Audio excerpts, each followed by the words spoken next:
introduce the speaker to the audience, and Mr. Thomas Mendo is currently working for Ministry of Peace of the Federal Democratic Republic of Ethiopia. He has received his MA from Yonghan University. I don't know if I properly pronounce, from Korea, which I'm also very proud of that university, in which he is bringing this kind of scholar to this session. And again, Mr. Thomas is currently pursuing his PhD in India at the University of Jain. And this afternoon, he's going to speak on the contemporary challenge of COVID-19 pandemic on the major sectors in Ethiopia. If you're ready, the floor is for you. You have about 20 minutes for your presentation. This topic of there is a title, table of content. There is a content or assessment. We have seen the background. In this background, we have tried to see overall at national, international level what is the impact of COVID-19 on socio-economic. And there is an objective. This object can derive from over all of the literature review, including the current of my topics. The next one is significant of the study, why this study is important for us. And there is a methodology, which methodology approach will be carried out to study this research. And also there is major funding, which funds from this review of articles, also documents, and the current situation of COVID-19 in Ethiopia. And there also conclusion, and finally there is a recommendation for the Ethiopian government as all. Then, when we see the background, different countries used different terminology or different strategy to overcome the COVID-19, and when the COVID-19 are arising in their country. For example, when we see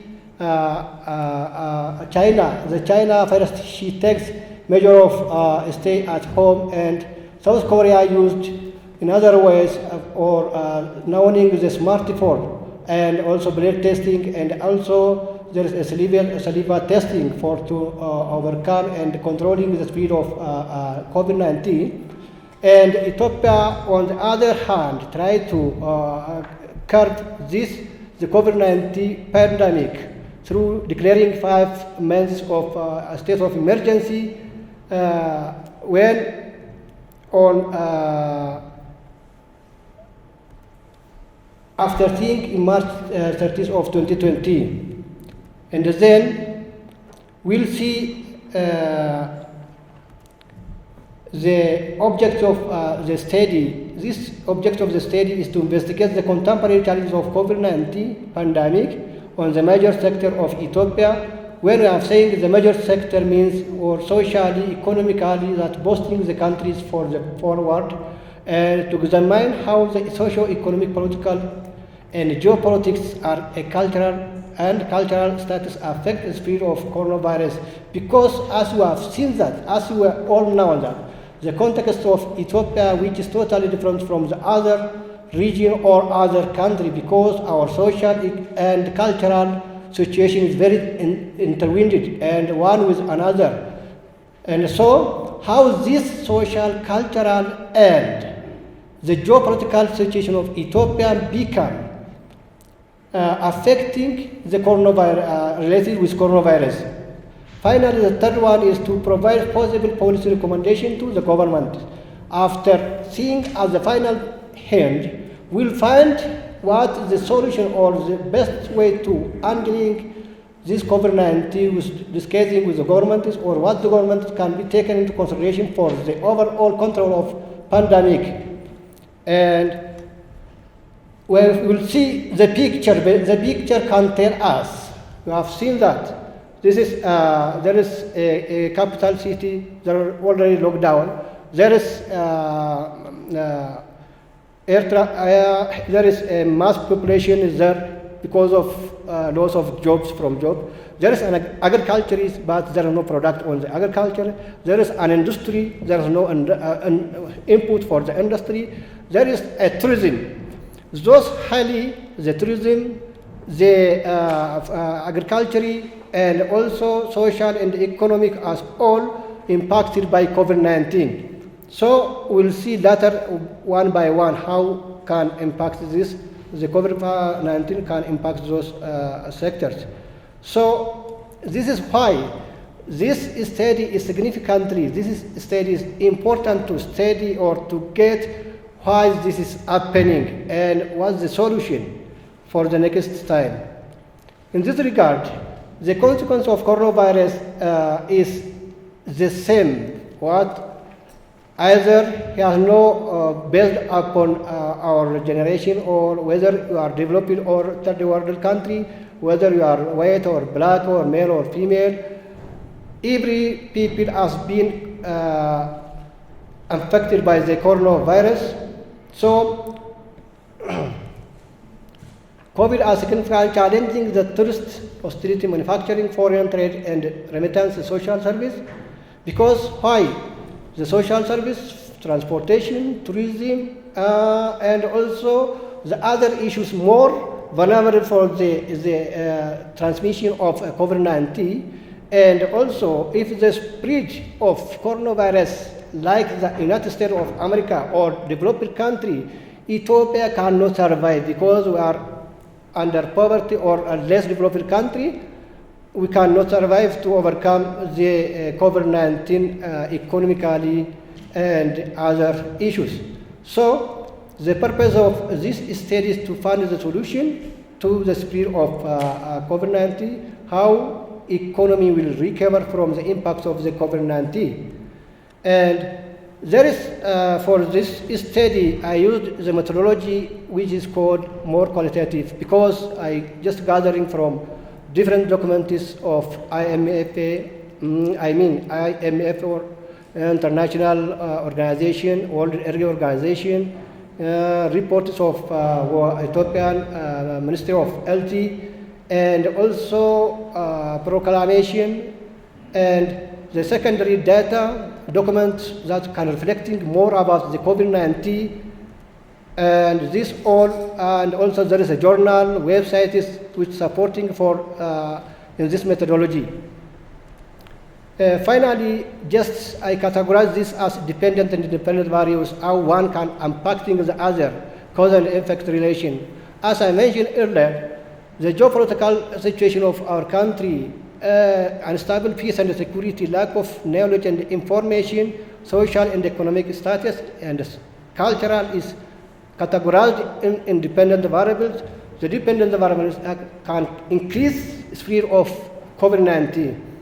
Thus, in a sense, for example, if there is unstable peace and security, as you have seen or all we know from 2016 to 2021, there is highly violence in Ethiopia. There is mass migration, there is conflict here and there is internal displacement. These all together are maybe lack of political and security problems that can increasing the spread of COVID-19. And also lack of knowledge and information. For example, if you go 100 kilometers from here, from the center of Addis Ababa, almost by no exaggeration, 85% of the people cannot use mask. This is the fact that everyone can observe. Social and economic status, that means our life, Ethiopia's, our daily life become based on, or our work is day-to-day work are no informal. There is informal, most the people are working on informal jobs. This is more vulnerable and impose our life to the COVID-19. And the cultural factor, in a sense, culturally our people, when you go through the village, they can use together in the same room, they can use the collecting or drinking coffee like that. They are socially correlated with each other, but this is one opportunity for the spread of disease or the spread of COVID-19 more.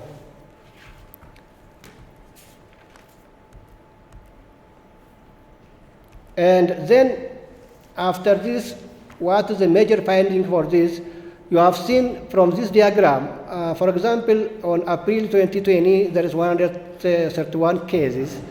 When it goes to July 2020, in June 2020, 5,844, but July is more than double.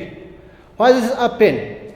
Because the well-popular almost singer of assassination of Hachalu Hundessa related with this one. There is highly demonstrated in Oromia, through all Oromia and including Addis Ababa.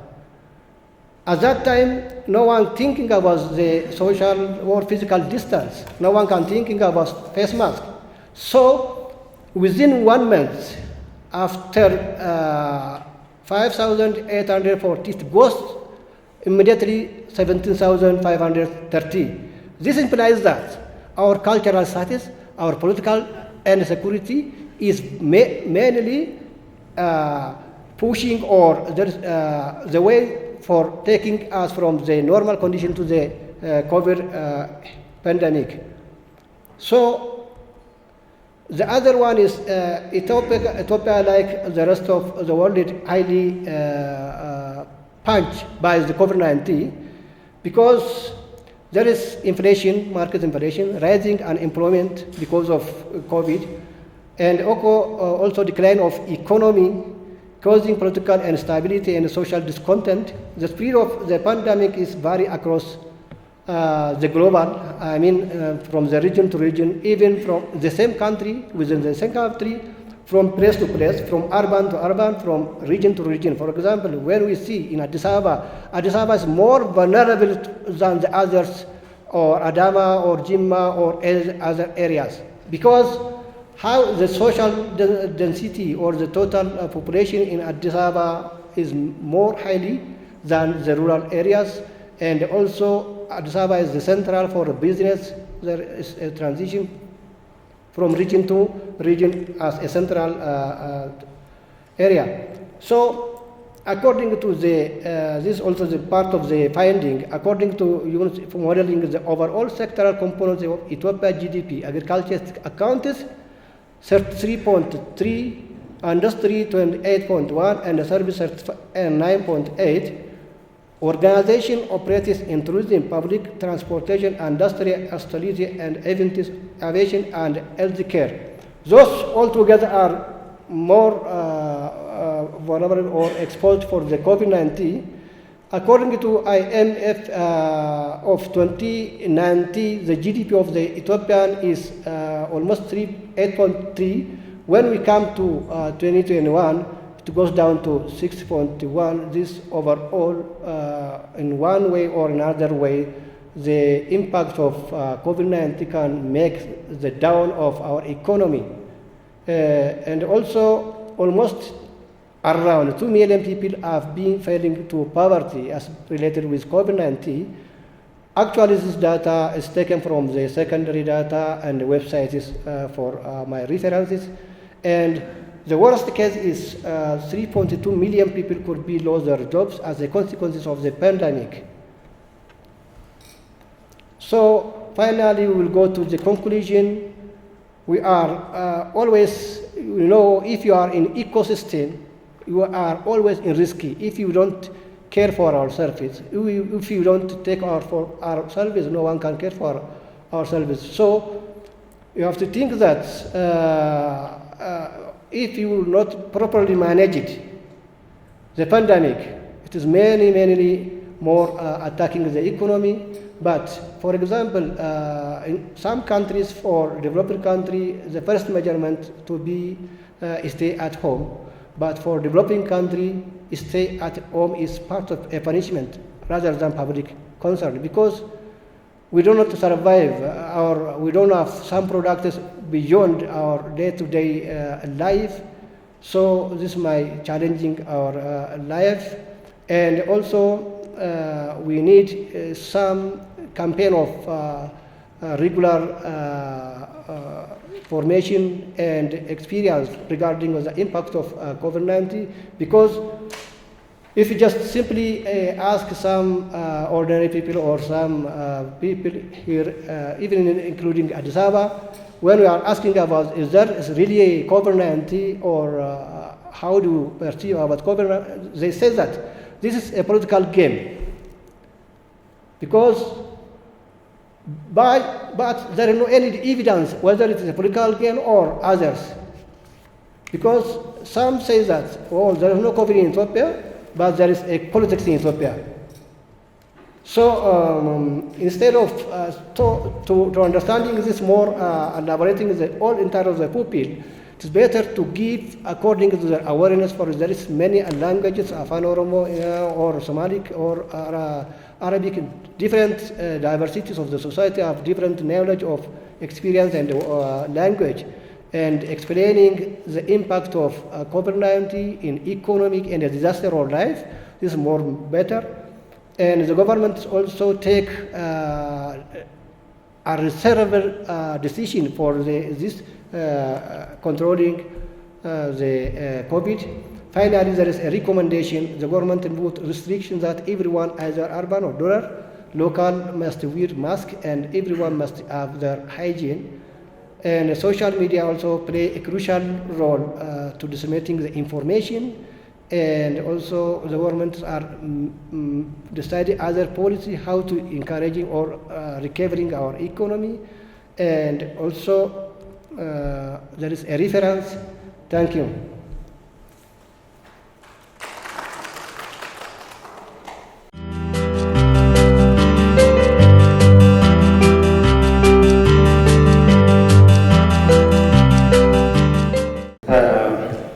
Having said that, Mr. Thomasgen in his presentation has tried to highlight the impact of COVID-19 on the socio-economic sector in Ethiopia, just taking case study on the tourist sector, manufacturing, foreign trade, and remittance. Having said this, I just would like to introduce to you our second speaker this afternoon.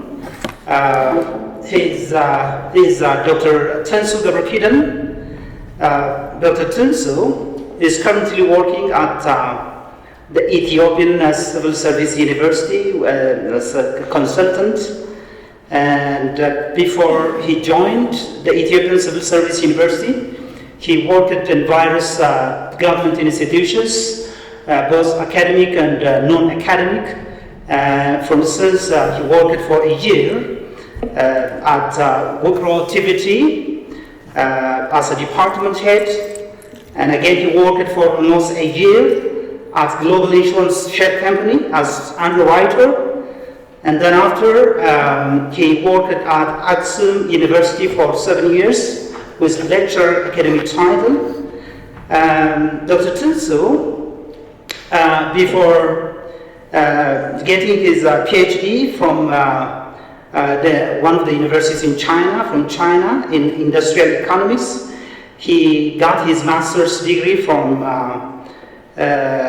Adama University, which is a university in Ethiopia, and then his BA from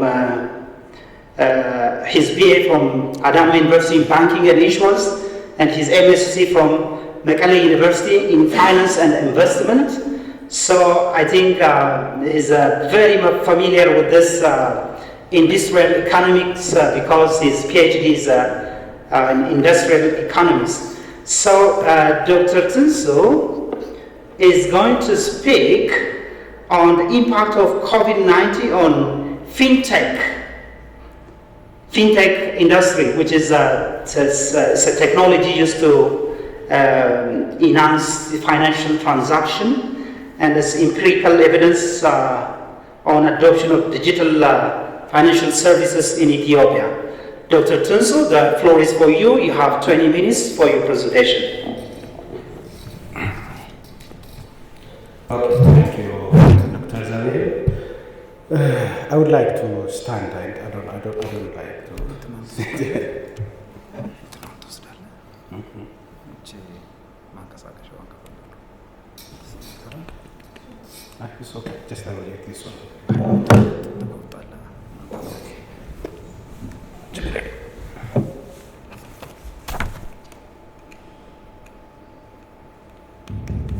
Yeah, it is. Okay, thank you. Good afternoon. I'm Hasio in Korea. For those who do not understand the Korean language, Anyan Hasio is to say good afternoon, yes? Anyan Hasio. This is Tanso. I'm a consultant in the Center for Public Financial Management. And I'm super excited to have you all here today. And I would like to thank the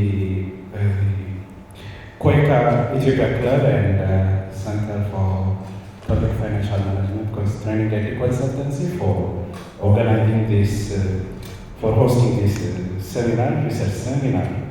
My title is on Faded Spillover COVID-19, that is impact of or effect of COVID-19 on financial technology adoption behavior in Ethiopia.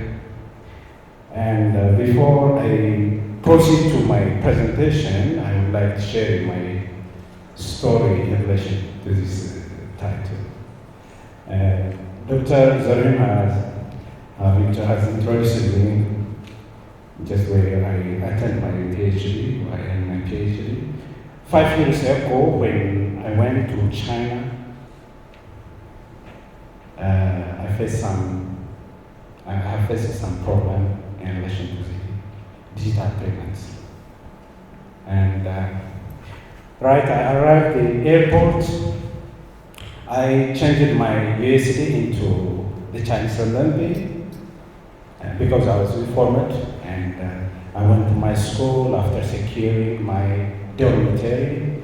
It was night time, I went out for dinner, and I got in one nearby restaurant, and I remember I ordered chicken fried, and the waitress showed me one sticker, and I think that was QR code for payment, but I don't understand her at that time.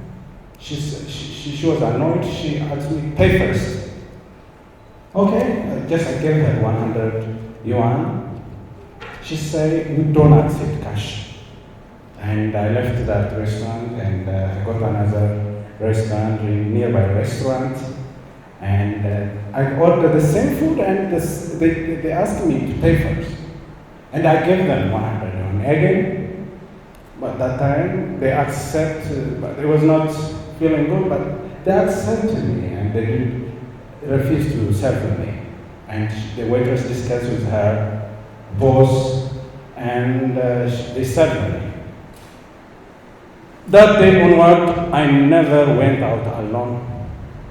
I got a friend, he's senior in the school, and he always paid for me using his mobile, and in return I gave him cash, and he served me for almost 1 month and a half. Later, they pushed me to link my bank account with the mobile application, that is WeChat.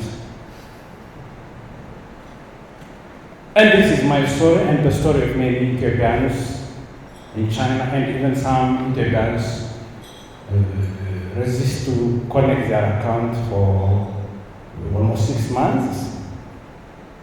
And when you look at other African students, they link their bank account the day they open their bank account. And I come to conclusion there is something wrong with us.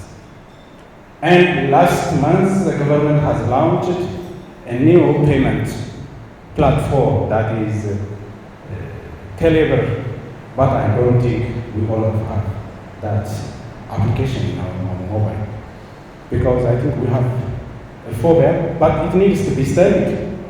That's why I'm interested to write this proposal. So my research proposal is on this issue.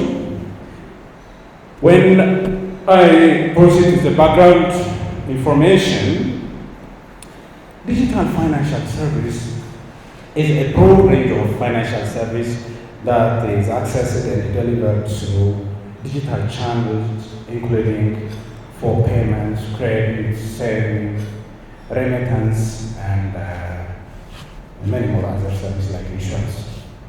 This digital digital channel refers to the internet,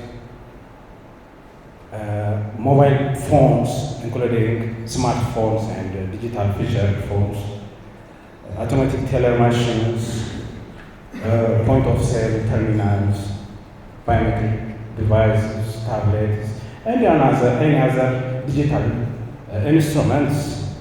When it comes to Ethiopia with its significant population and limited formal financial service, it represents a big opportunity to the industry, to the existing as well as to newcomers, new fintech companies who want to deliver or who want to give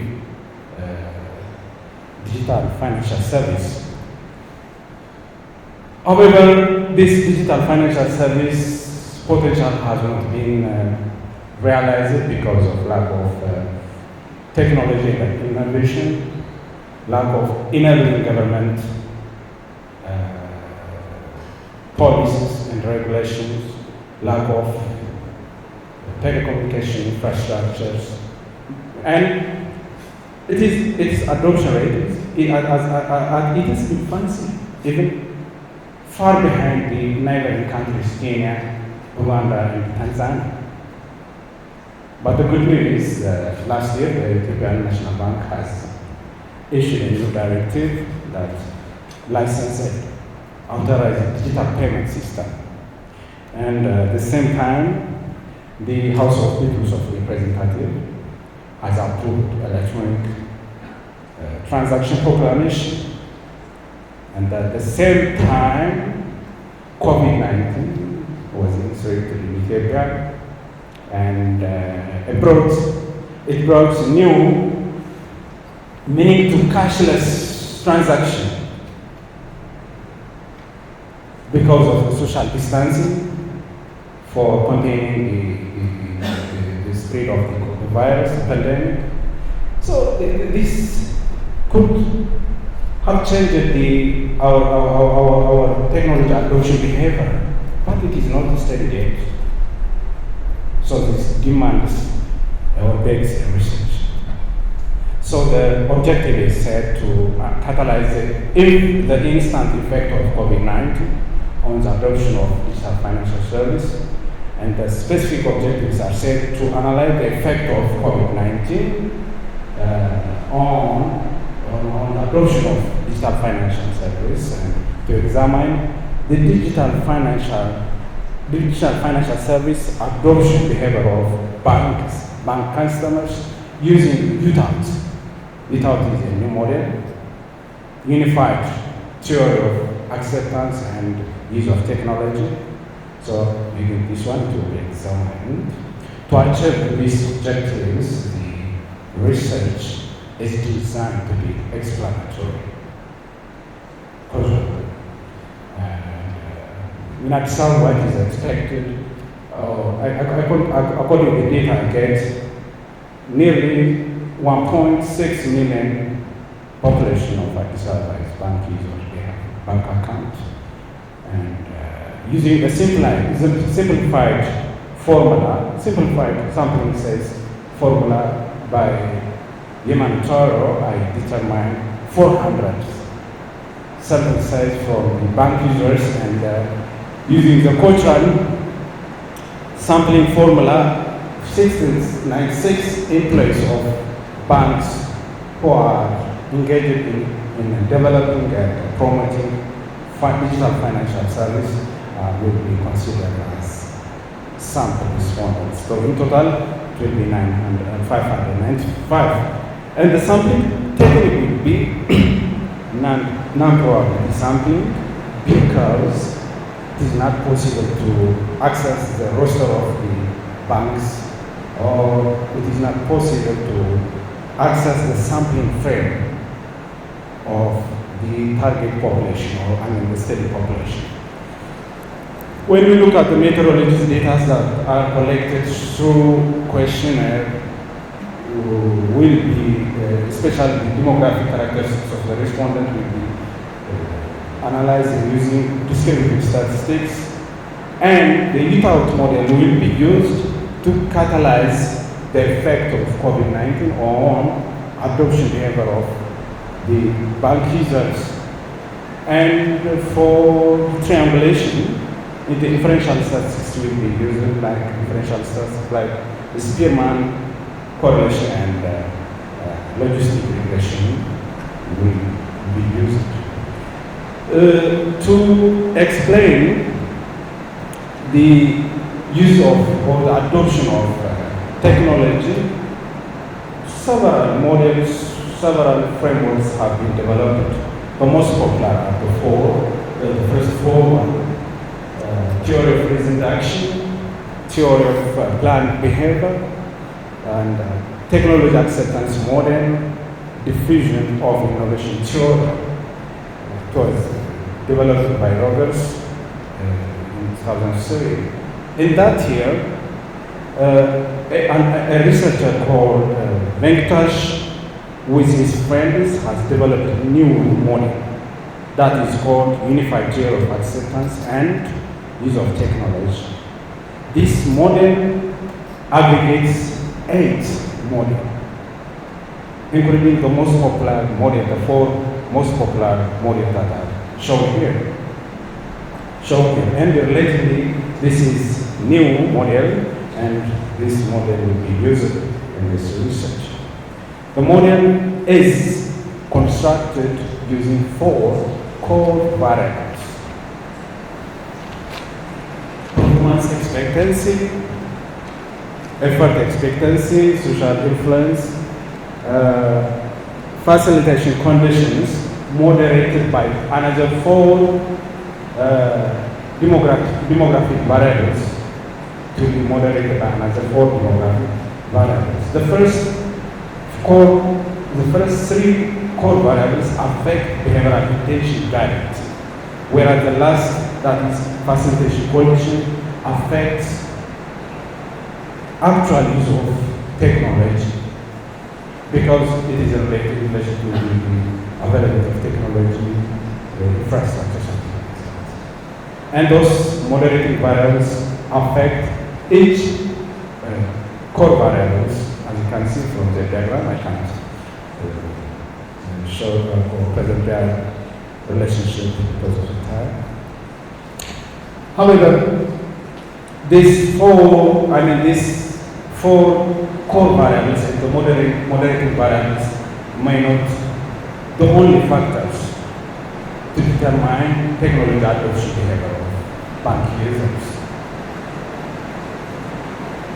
So as we all know, the COVID-19 has created to reduce, or has created a need to reduce social contact, to reduce physical contact.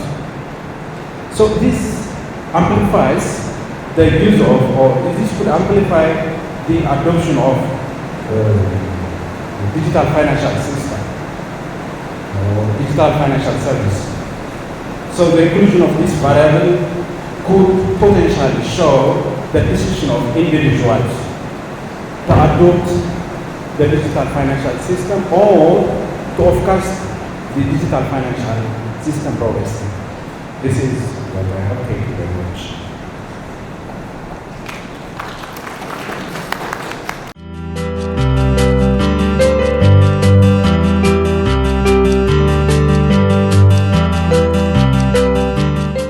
Thank you, Dr. Tunsu, for only using like 50 minutes.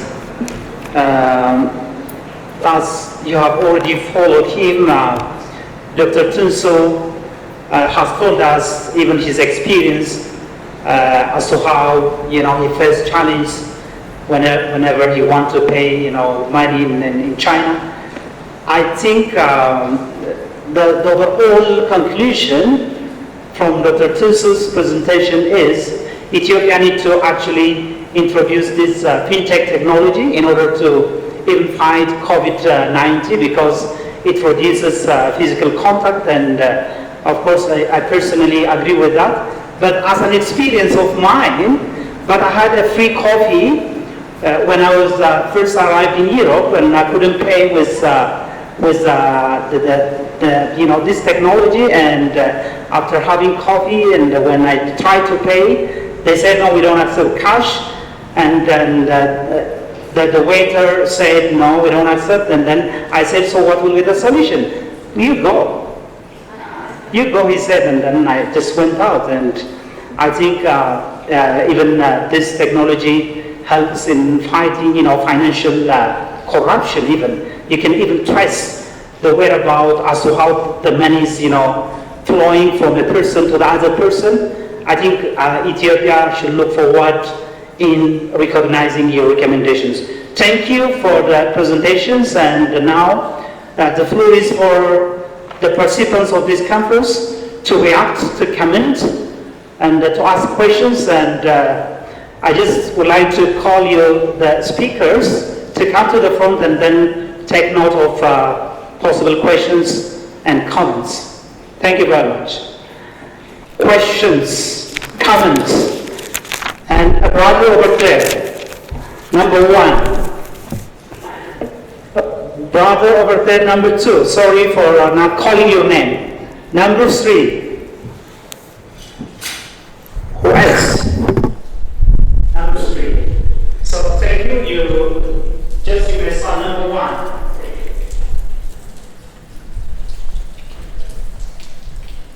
Okay, thank you very much. And I would like to say you raised a very fantastic issue in the agenda. And I would like to say again, it is timely issue that is raised by the researcher.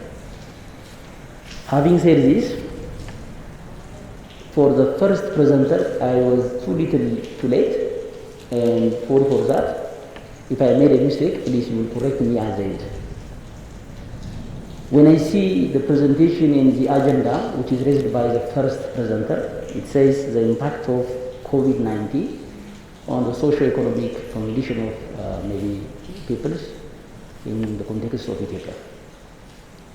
If that's the case, then I understand that the topic tells me that the research is somehow quantitative in nature rather than qualitative in nature. Or it might be studied using mixed approach rather than qualitative approach. The reason I said this is because when there is impact, I understand there is cause, or there has to be also effect or result.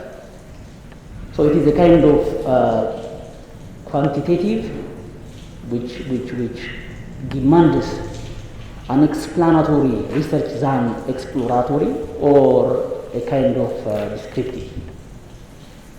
So what I would like to ask for the first presenter, since I have some kind of doubt, your research focuses on qualitative, you said, unless I'm making a mistake. You said qualitative research.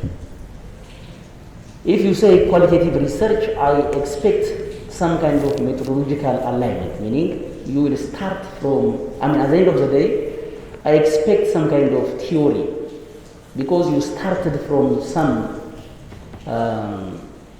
observation, and based on your observation, you may collect data, and at the end of the day, you develop a theory or some kind of hypothesis.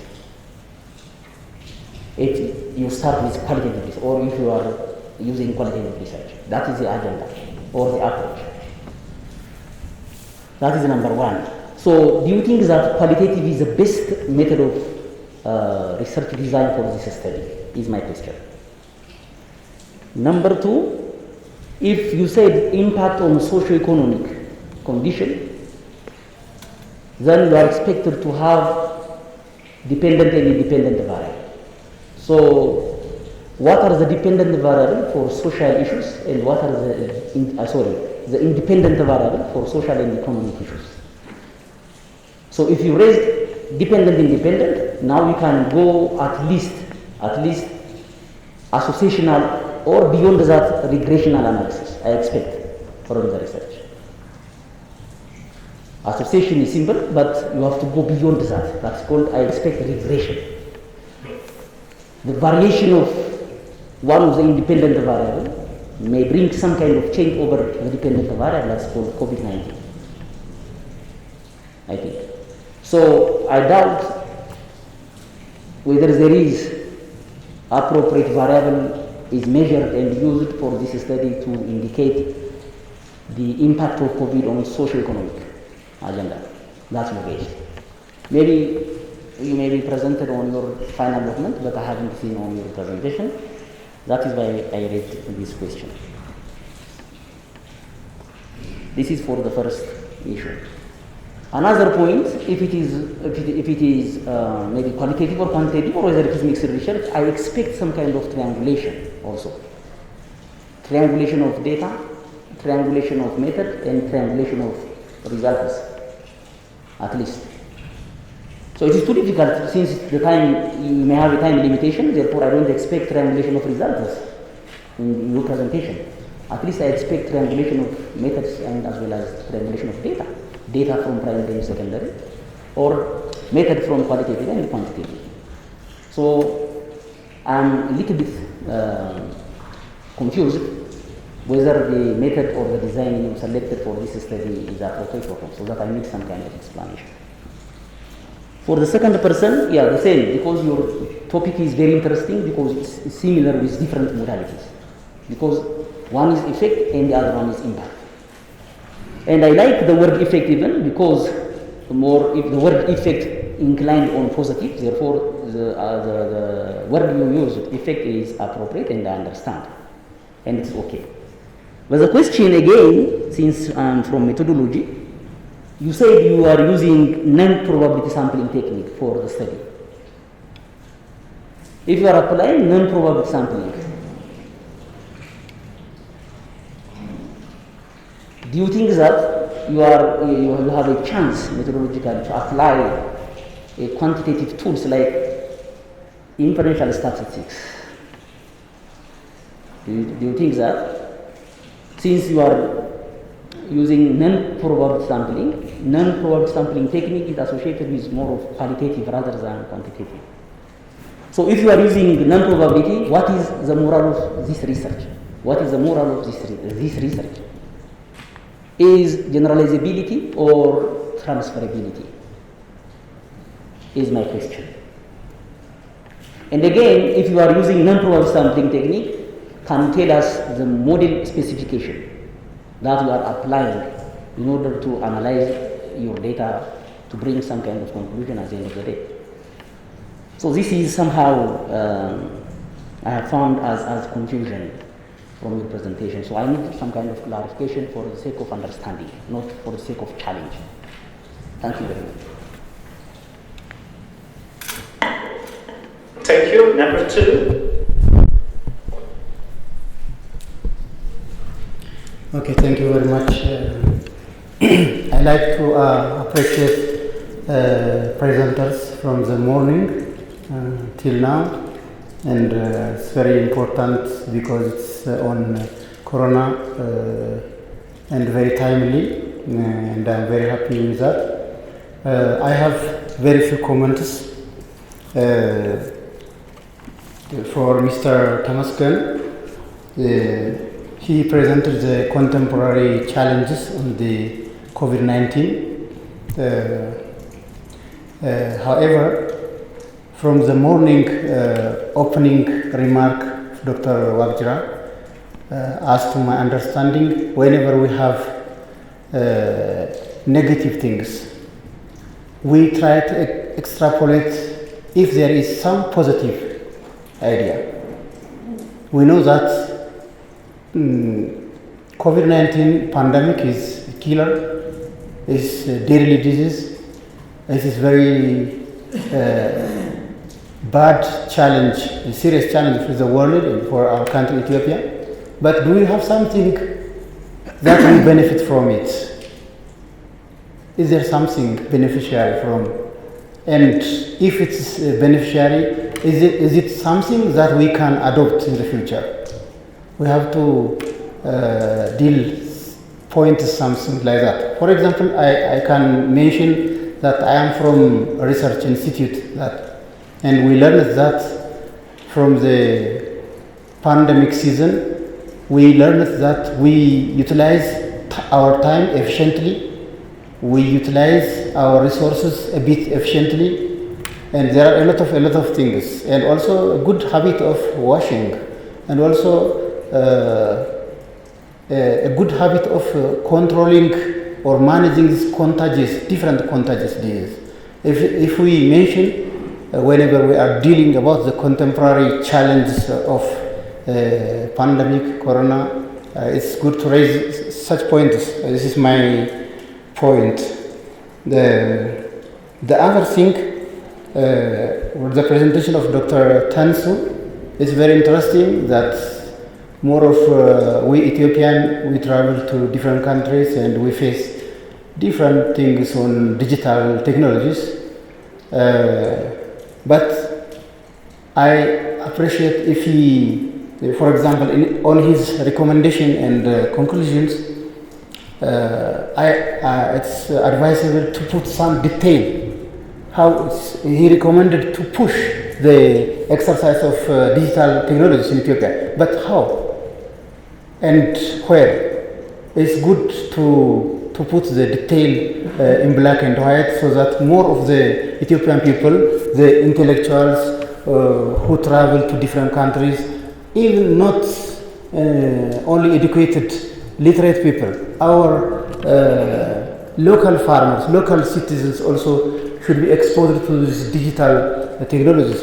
For example, I personally face problem on using digital, for example, mobile banking. I started using, and sometime in the meantime, he said, no, because of network. Then it's discontinued. So how can we strengthen it and can we make it consistent in the utilization of the technology? It's good to mention that this type of points so that the Ethiopian government, the owners of the technology, can utilize the recommendation. Thank you very much. Thank you. Number 3. Thank you. I do have one question for the first presenter, but I do not have a question for the second presenter, but appreciation. My question is the title is very important since it is crucial for the nowadays. In your study, what do you recommend to mitigate the COVID-19 socio-economic impacts in order to continue government critical or essential activities? Since your recommendation is a little bit light, so I think I expect critical recommendations for this study. So would you please, do you have any more recommendations that would be explained? Thank you. Thank you very much. If there are no more questions, I just would like to give the chance for the presenters. In a nutshell, Mr. Thompson has been asked nearly 5 questions which are related to methodology and, of course, recommendations, specific recommendations. And as far as Dr. Tunso is concerned, you've been asked only 2 questions. One is related to methodology, and of course, the challenge related to using this fintech technology, and that's how Ethiopia will actually introduce, given the fact that we have virus technology challenge in Ethiopia. Thank you. So the floor is for you, and Mr. Temesgen, you may start. I think this is not only a question, but building knowledge and recommendation and suggestion is very interesting. I like this way of common addition or tracing. Let me ask start from the first one regarding the recommendation. You know, as all we know, we cannot recover this all over without the participation or involvement of the societies at large. Communities, including at universities, at local communities, or organizations, are taking initiative to reduce the speed of the COVID-19 unless only the government cannot possible to handle or manage the speed of COVID-19. This is possibly where there is access of media, if there is accessibility of information and knowledge, how the pandemic can disaster our life, including our economy. So the first and foremost is to giving public awareness for every citizen of Ethiopia, because it is not an issue of an individual, it is not an issue of a local, not an issue of a region or some country, but a global issue. So to come help, it is more better to give public awareness every time and everywhere. This is what I want to recommend, because without the involvement of the community, it has nothing to do with the government. This is what I want to stress more. The second one, I turn from the up down. You are talking about only the challenges or just about the negatives. What is the positive? Because if some challenge is facing that, in some sense there is a positive. Actually, there is a positive way. In positive way, you know, we are developing culture of washing our hands and youth hygiene. That is positive. But my topic is more focusing on the impact for economic and social of the countries. This is why I am not touching this area, but it is okay. That is good. When we come to the methodology, you know, this is not the end or the final one. I can't go through the primary data, but just I collect this data from review literature or documents of other. There is IMF, there is international and national reports. Accordingly, more emphasizing and concerning on secondary data, but as much as possible, if you are taking independent and dependent variables, then you have to be emphasizing the quantitative research exam. That is no compromising, because in the quantitative data there is dependent and independent variable because of the effect. But I am stating that as conceptual framework for this one, those can be categorized in independent, whereas dependent variable is the impact of COVID-19. For example, social and cultural status of Ethiopia can increasing the COVID pandemic or the instable political and instable security, also one of the cause for impacting COVID-19. That is what we are understanding. Why? This is just we will see in the next more developing this research and emphasizing our this question. And this is why I accept this ask all. Thank you. Questions. In relation to the methodology, yes, the data, the study will use non-probability sampling technique, because it is not possible at this stage. I was not able to access the list of the employees who are working in developing and promoting digital financial services in the 17 banks in Ethiopia, and the 17 banks and telecommunication. But this is a proposal, and I have enough time to access or to contact those banks and access the list of those employees working on that. And but the major model that will be used here will be ETHOUT. ETHOUT is not quantitative, it is quantitative indeed, but other inferential statistics like the Spearman model and the correlation coefficient model and the logistic regression will be used for triangulation. And in relation to the model specification, yes, I didn't present it, and the model for this logistics is obvious because I'm going to ask, this is a proposal, and I'm going to ask the bank users if their behavior is changing, if their decision is changing because of the COVID-19. So it will have binary result, and the model is appropriate for that.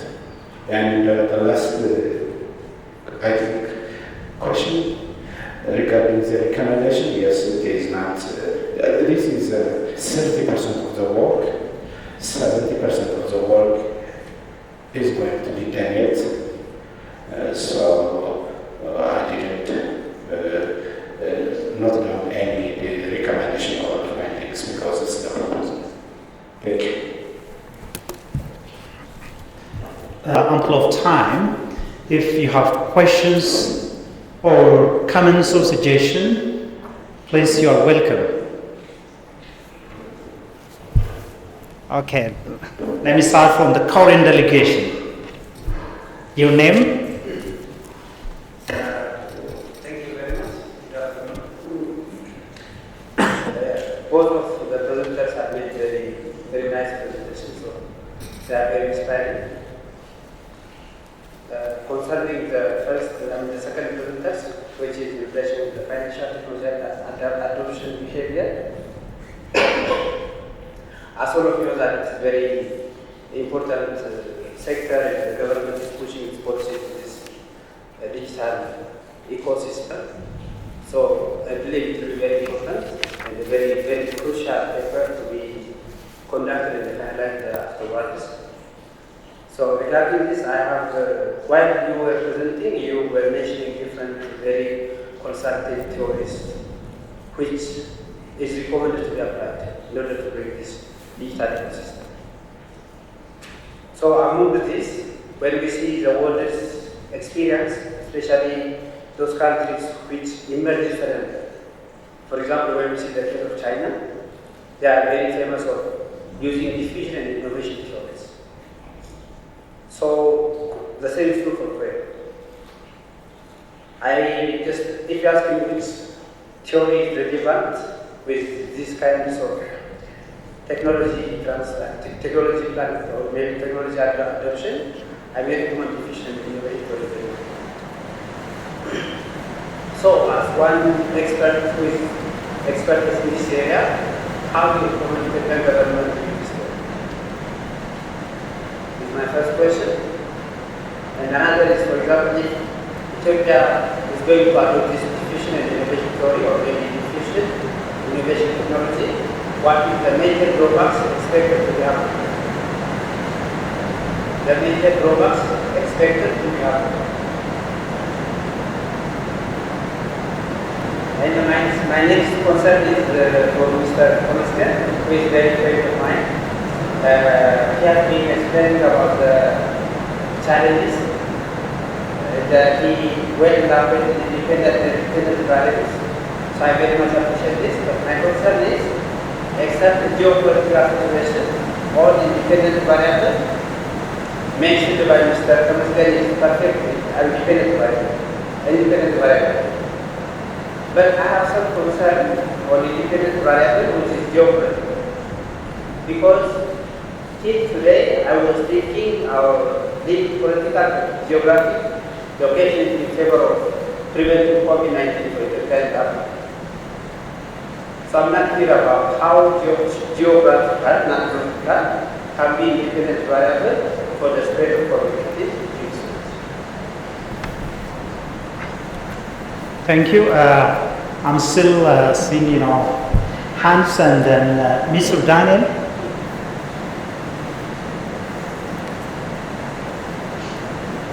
Thank you, Dr. Zanim. I really appreciate all of the presenters. I have very short questions. One question for Mr. Maskari and one question for Mr. Muskin, during your presentation, you told us about the impact that COVID-19 has brought. But how has COVID-19 impacted the geopolitical situation in Ethiopia? You are telling us about geopolitical issues. Do you think that COVID-19 has brought about adverse impacts on the geopolitics of the nation?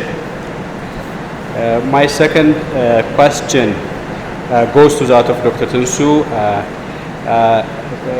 I tried to learn things from your presentation, but it seems a bit a proposal. I think you're going to collect empirical data from field regarding fintech vis-a-vis that of COVID-19. If you are unable to access the list of employees working in the financial sector, where is your empirical evidence? The title of your presentation says empirical evidence on adoption of digital financial service in Ethiopia. Do you have any empirical data? I think in your presentation I heard that when you tell us about your methodology or research design, you are going to collect the data from institutions or financial sectors. So if you don't have empirical data or evidence at hand, is that not contradicting with your title? Yeah, thank you. Thank you, Mr. Daniel. Yes, no hand.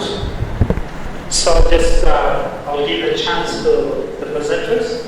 So chronologically, Mr. Damascene may start first. Okay, thank you. I hope Guy's question and brother Daniel's question is more similarity. When we are talking about geopolitics of Ethiopia, which means Ethiopia is the whole of Africa, which many nations or other countries were looking for Ethiopia. For example, there is immigration, there is refugees. In this case, if there is almost this happening in Ethiopia, this leads to decrease the social distance because of immigration, because of conflict. For example, from South Sudan or Sudan, there is a refugee here in Ethiopia, and also this in the Horn of Africa. Geopolitics is considered to be as independent variables which can be exposing more for the spread of COVID-19. This is what understanding. In level of my understanding, geopolitics become as categorized independent variables and causing more exposing our societies for the COVID-19. This is what I'm understanding.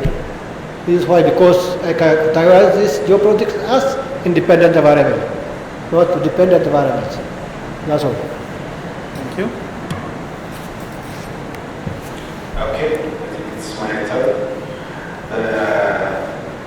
On these three questions that were provided to me, the first one is which theory is appropriate for examining the users of adoption paper, technology adoption paper in our case. Yes, as I told you, several models have been developed, several frameworks and models have been developed for this purpose. But the last one, that is UNOT, aggregates the rest models as a new, relatively new model, and it aggregates everybody together. And it allows you to add one more or many more moderating variables. And I use or I include COVID-19 as a moderating variable. So for me, UNOT is the best. I know many people use different theories and different models that was previously developed. For me, this model aggregates all the models together, and it allows you to add moderating variable, and I add COVID-19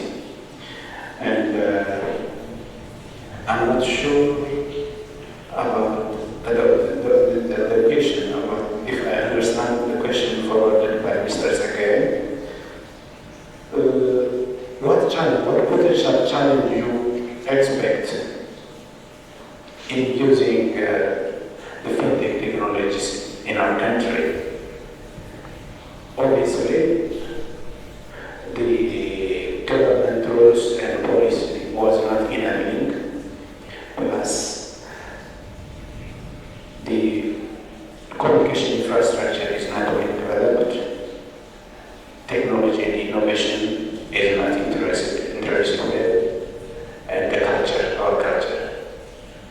We always afraid even, we start to use bank service recently, yes, let alone the digital finances, but if we continue like this, will be maybe, I don't know, things will not be good because the world is changing and even the currencies, it is changing to digital currencies. Like blockchain is coming, cryptocurrency is emerging to the market, Bitcoin. In some countries are approved as the legal currency. So we have to run fast and upload it, and we have to teach our people, and we have to, for example, we have to start to use the Telegram, which was launched last month. And where is your empirical data? Yeah, I'm going to collect empirical data, but I review empirical studies. But in Ethiopia, I didn't find any empirical study in relation to this because COVID-19 is a new case, new issue, and I didn't find any study. I wrote one working paper, which is done by United Nations, but it covers many countries in the region, and it was not special about Ethiopia, but it implies, it gives some indication that the technology or the digital approach of Ethiopia is somewhat changing. Thank you.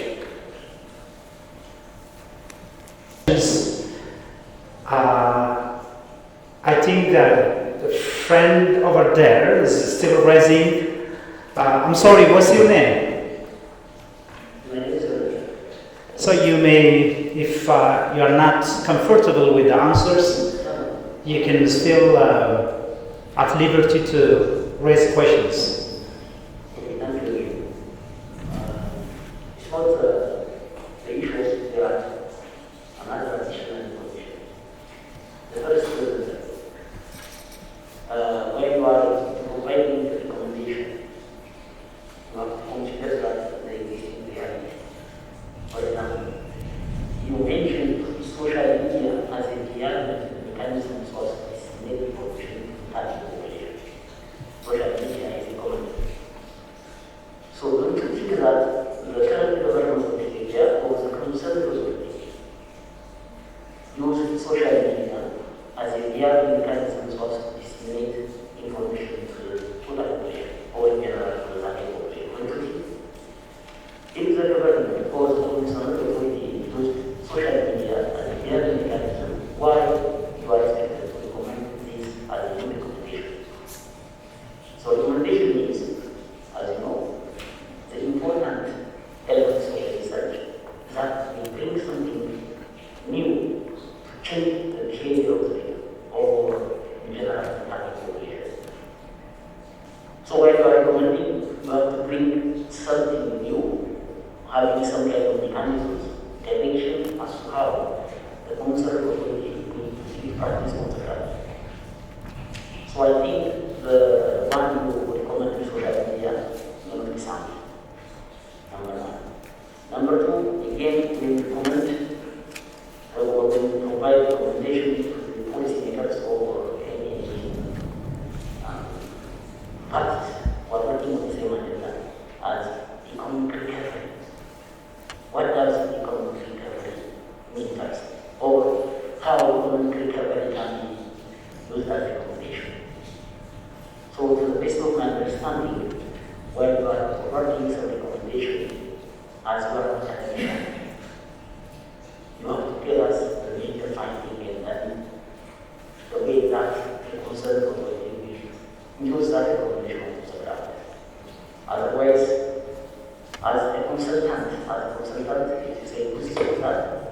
doesn't.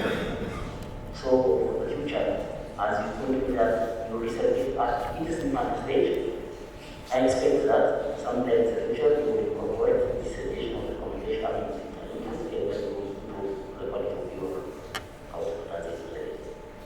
That's one aspect. With regard to doctor, still I'm advising maybe your research because you do that still is at infant stage, 30% or at least 70%. So in the future, you will consider my recommendation and my suggestion. Meaning, since you know, I understand your philosophical standpoint. Okay? If you say non-probability, or if you say quantitative research, I understand that your philosophical standpoint is from constructivism. If that's the case, then you have to align your philosophical standpoint with your methodology research design. Because as I look at it, I expect you to generalize based on the sample you study. So, do you think that taking 17 organizations is feasible? Why 17? Why 17 organizations who are adopting this technology are part of this system? So, to the best of my understanding, again, I can say maybe some kind of criteria. And based on criteria, you may select some, and then by the research for some scientific organization so as to manage your research work. Otherwise, for the sake of the organization and making your research at national level, if you increase the number of organizations at the organization, you will have some level of managing your data. So based on my observation or thinking, I can say that you have to minimize the number of organizations, but not develop your own criteria, and with those criteria, you can take some sample from different start and finally make some clarification. Because your sampling technique says that you are using non-probability. If it is non-probability, you can use either accidental or you may use percussive, you may use judgmental or small sampling, something like that. That is that you have no insight to make generalization. Because your samples are not representative. If your samples are not representative, you cannot generalize. Because you create an observable bias. So rather, you have to shift into probability, maybe cluster or stratified quantity sampling based on some criteria and select different organizations and finally analyze. That's why I'm asking you, is the moral of your research is generalizability or transferability? Consider your theoretical standpoint. So non-probability is key for what? To use non-probability for the sake of generalization. That's my point. Otherwise, it's not for the sake of challenge, rather it may help you so as to increase the quality of your findings and data. Thank you very much. Unless and otherwise they are willing to react, I think your suggestions are almost common, and I hope that they will take into consideration. And unless and otherwise you have something to say, well, Okay. go ahead. Thank you. You know, before thinking other, what is COVID-19? Actually, I can't detain myself to define COVID-19. The approach of COVID-19 is which is totally different from the approach of other research.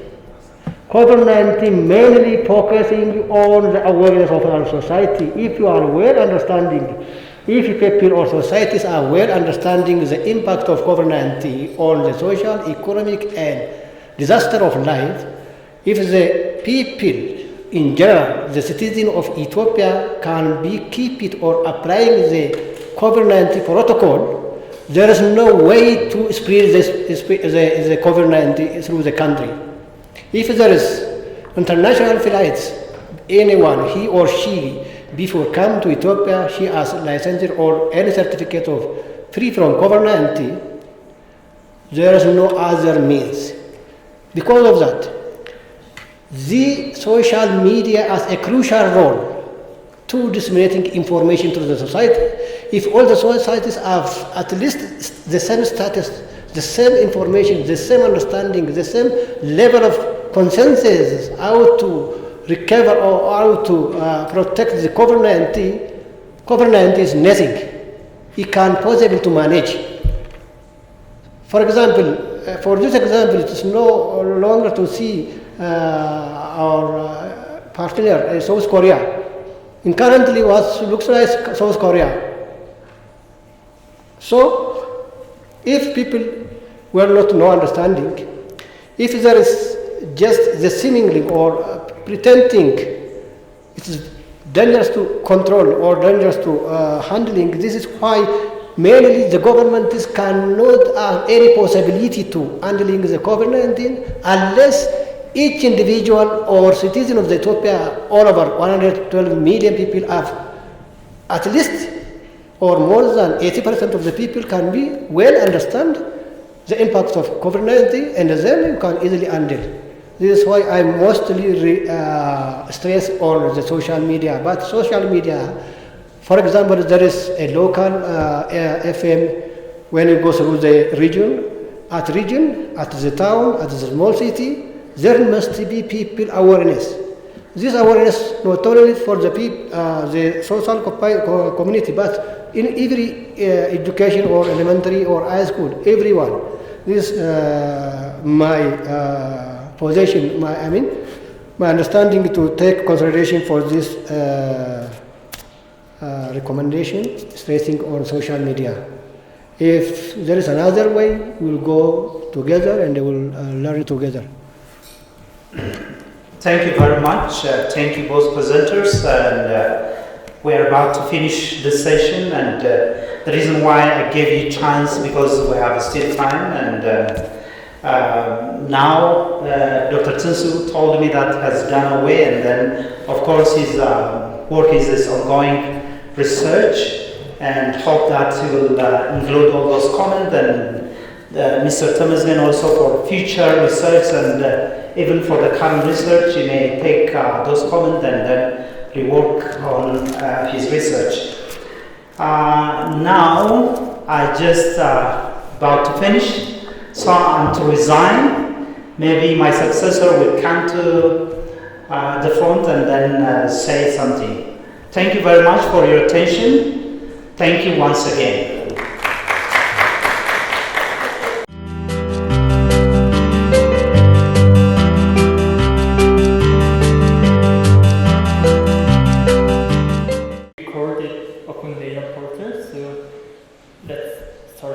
It's going to be a very short presentation, so stay tuned, please.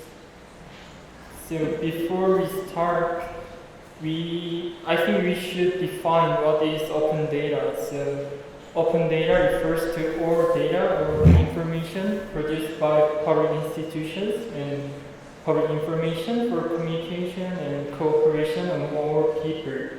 So each public institution, and as far as I know, all the Korean public organizations open this data to the public, and all the information on the portal is available to everyone. So KOICA is also one of the government organizations of Korea. So KOICA also has been providing more than 30 kinds of open API. API means application programming interface and files including ODA statistical data, procurement data, and project report since 2014. So just for your information, ODA means Official Development Assistance, and it's exactly the same with KOICA works for. And KOICA, as a leading agency, awarded first grade for 2 years in a row on the assessment of open data operation by Ministry of Public Administration and Security in Korea. And also, our organization is opening its data on the ODA projects and management for the public to see whenever they want it. So now I'm gonna give a brief explanation about how to take advantage of our organization's open data. So as you can see at the bottom of this slide, there's the website address, and if you log into this website, you can access to KOICA statistics. Then I'm sure that we also support the English version of the website, and after that you can try to explore the various statistics in the menu. And then if you want to see issue and trends in development cooperation, it's mainly focused on our KOICA's work, and as you can see at the bottom of this slide, there's one of the website address. You can access COVID-19 Information Hub and just click the global actions, then news from partner countries. Then you can see the issues and trends in development cooperation. And we also support that if you cannot find data you want, so you can just apply for them on the website, and then maybe the KOICA headquarters will provide you some kind of feedback and some kind of guidance before applying for the service in the portal. Yeah, that's it. Thank you.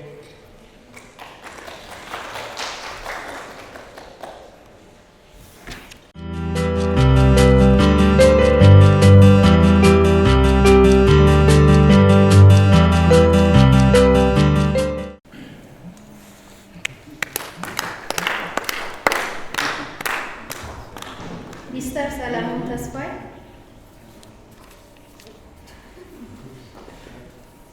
Assistant Professor Nugusi Dawa. Mr. Tamasgan Mendo.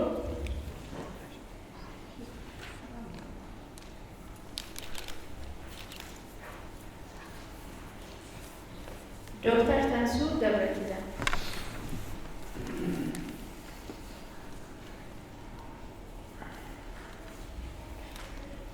We have also additional award for Mr. David Samon.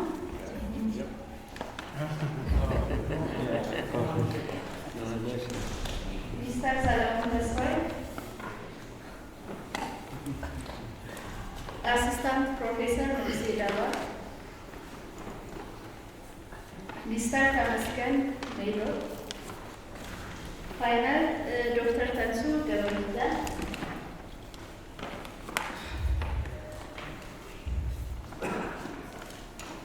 Thank you. The next award is for moderators. Dr. Zarihun Yumar.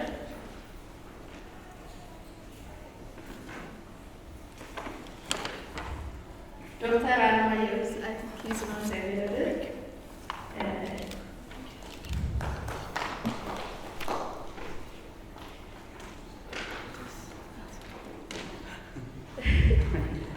We have special appreciation for Mr. Daniel Tamasgan. So, can you all explain? Yeah. Daniel Tamasgan. So, okay, it's maybe type here. Today we have one special award. It's appreciation, which is given from KOICA Ethiopia office, giving an honor to his very outstanding performance during the last 2 years. So he has been serving the club in different time for different purpose, and he has been working as MC. He has been serving as panelist. He has been serving as panelist, and he was a moderator one upon a time, and he was coordinating our support to the COVID response. So in this respect, KOICA Ethiopia office has an honor to award Mr. Daniel for his outstanding performance and active KOICA Ethiopia Club of 2020 to 2021. So I kindly request Ms. Lee to present this special award.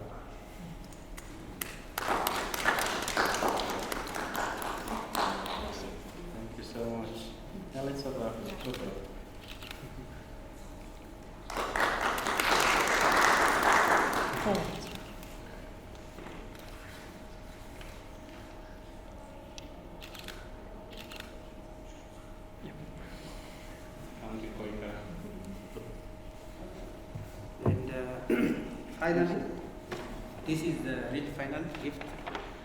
She has been coordinating the activity since like 2 weeks ago. She was supporting KOICA in so many aspects. So KOICA has been proud to give this presentation. So I invite Dr. to give this presentation.